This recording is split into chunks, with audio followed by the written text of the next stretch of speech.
देवेंद्र मिश्रा जी के परिवार से मैं भी मिलकर आ रहा हूं कानपुर से, और उनकी बहादुर बेटी से मिला जिसने अपने शहीद पिता को मुखाग्नि दी थी। एक होनहार बेटी, एक पिता के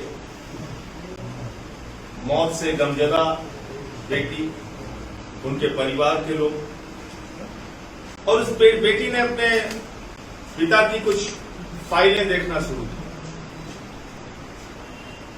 और उसमें उसको एक पत्र मिला, ये देवेंद्र मिश्रा जी का पत्र। ये देवेंद्र मिश्रा जी का पत्र है। 14 मार्च को उन्होंने ये चिट्ठी लिखी है, 14 मार्च को, और ये चिट्ठी संबोधित है वरिष्ठ पुलिस अधीक्षक जनपद कानपुर नगर, यानी एसएसपी कानपुर को उन्होंने चिट्ठी लिखी है। और इस पूरी चिट्ठी को पढ़ के आपको लगेगा कि किस प्रकार से एक ईमानदार अधिकारी देवेंद्र मिश्रा जी विकास दुबे गैंग के खिलाफ कार्रवाई करना चाहते थे, और विनय तिवारी जो एसओ था, थानाध्यक्ष था, उसकी मिलीभगत के कारण किस तरह से वो परेशान थे, बेबस थे, और उन्होंने एक गंभीर घटना घटित होने की आशंका जताई थी। एक गंभीर घटना घटित होने की आशंका 14 मार्च को जताई थी। देवेंद्र मिश्रा जी डीएसपी जो उस अभियान को लीड कर रहे थे, जो उस विकास दुबे के गैंग से लड़ने के लिए, मोर्चा लेने के लिए गए थे और शहीद हो गए, जिनकी निर्ममता के साथ हत्या कर दी गई, ये उनका पत्र है। इस पत्र की एक एक लाइन को आप पढ़ेंगे, आपके रोंगटे खड़े हो जाएंगे। यूपी पुलिस को गर्व होना चाहिए कि ऐसा ईमानदार अधिकारी उनके यहां डीएसपी। उत्तर प्रदेश की जनता को गर्व होना चाहिए कि एक ईमानदार अधिकारी देवेंद्र मिश्रा जी ने एक सरगना, एक माफिया, एक गुंडे, एक अपराधी से लड़ने के लिए किस प्रकार से पहले से ही मुहिम छेड़ रखी, लेकिन उनकी इन बातों को नजरअंदाज किया गया। और उनकी बेटी ने साफ तौर पे कहा कि एक साजिश रची गई मेरे पिता के खिलाफ। एक ऑडियो भी है जो मेरे ख्याल से आपको मिला होगा, और नहीं मिला होगा तो मैं आपको भेज दूंगा। और उस ऑडियो में साफ तौर पे एसएसपी, और ये ऑडियो है, ये आपको मैं भेज दूंगा, सुन लीजिए। एसएसपी, डीएसपी देवेंद्र मिश्रा जी और विनय तिवारी जो थानाध्यक्ष है, उनके बीच की बातचीत हो रही है, और कैसे वो विनय तिवारी अपराधियों को बचाता था, अपराधियों को छोड़ता था, यहां तक कि बलात्कार के आरोपी को छोड़ा है, ये इस बातचीत से पता चलता है। तो इसका मतलब कि उत्तर प्रदेश की पुलिस अपने मातहत से सुरक्षित नहीं है। अपराधियों के गठजोड़ के कारण ईमानदार पुलिस के अधिकारी का जीवन खतरे में है,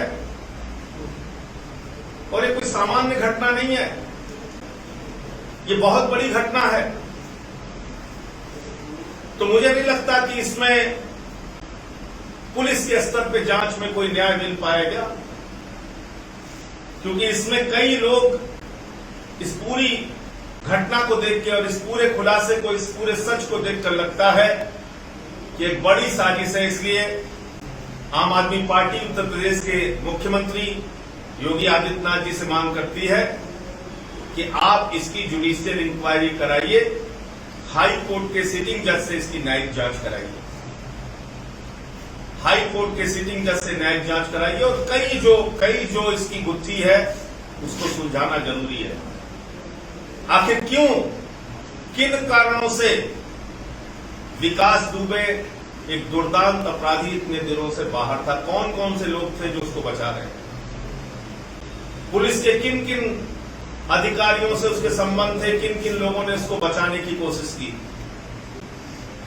और जब ये 14 मार्च का पत्र एसएसपी महोदय को मिला तो उन्होंने इस पे क्यों कार्रवाई नहीं की? एसएसपी महोदय से भी पूछताछ होनी चाहिए।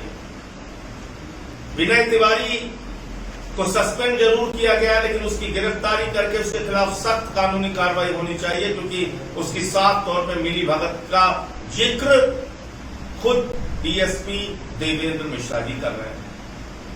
और इसके साथ साथ उत्तर प्रदेश पुलिस के साथ भी न्याय करने की आवश्यकता है। जिस प्रकार से उनको 18 घंटे 16 घंटे काम कराया जाता है, वो भी बंद होना चाहिए। मैं योगी जी से मांग करूंगा कि ज्यादा से ज्यादा पुलिस की भर्ती को कीजिए, 8 घंटे की ड्यूटी फिक्स कीजिए, उनकी भी 1 हफ्ते में छुट्टी दीजिए, आधुनिक हथियार और तकनीकों से उनको लैस कीजिए, बुलेट प्रूफ जैकेट्स पर्याप्त मात्रा में उपलब्ध कराइए और ऐसे संगठित गिरोह का खात्मा करने के लिए एक अभियान चलाइए पूरे उत्तर प्रदेश में।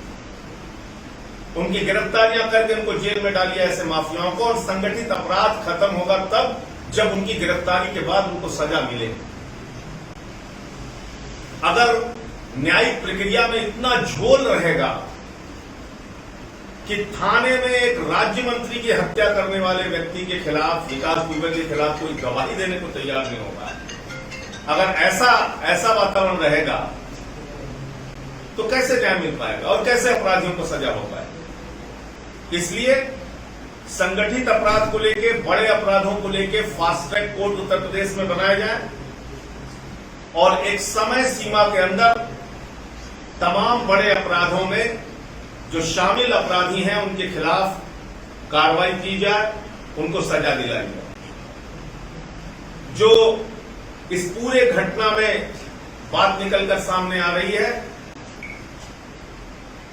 कि नेता, पुलिस और अपराधी का गठजोड़ कहीं न कहीं उत्तर प्रदेश के जंगल राज के लिए जिम्मेदार है। उस गठजोड़ को कैसे तोड़ा जाएगा, इसके ऊपर भी योगी सरकार को काम करना चाहिए। मैं उन परिवारों से मिलकर आया। पुलिस के जवान जितेंद्र पाल जो मथुरा के रहने वाले थे, उनके पिता ने बताया 2 साल पहले नौकरी कर गया, शादी भी नहीं हुई थी, शादी की चर्चा चल रही थी। शहीद राहुल कुमार जी के परिवार से मिलकर आया। औरैया 3 महीने की बेटी, 3 महीने की बेटी। आप कल्पना कीजिए, वो बेटी जब बड़ी होगी तो इस व्यवस्था से सवाल पूछेगी, क्या गुनाह था उसके पिता का, क्यों मार दिया उन अपराधियों ने। मुझे लगता है कि योगी जी को अतिरिक्त संवेदनशीलता इस पूरे विषय में दिखानी चाहिए और आगे बढ़ के इस मामले में जो दोषी लोग हैं उनके खिलाफ सख्त से सख्त कार्रवाई हो। अभी तक 8 पुलिस अधिकारियों और जवानों को मारने वाला दुर्दांत अपराधी पुलिस की पकड़ से फरार है, उसकी गिरफ्तारी तक नहीं हो पाई है। ये एक बड़ा सवाल है और इसीलिए योगी जी के राज को जंगल राज कहना भी शायद कम होगा, क्योंकि जंगल का भी एक कानून होता है। यहाँ तो कानून व्यवस्था नाम की कोई चीज नहीं है। यहाँ पे अपराधियों का, गुंडों का, माफियाओं का कानून। तो अपराध मुक्त नारा देने से काम नहीं चलेगा। अपराध मुक्त उत्तर प्रदेश को बनाने के लिए एक व्यापक अभियान चलाना पड़ेगा।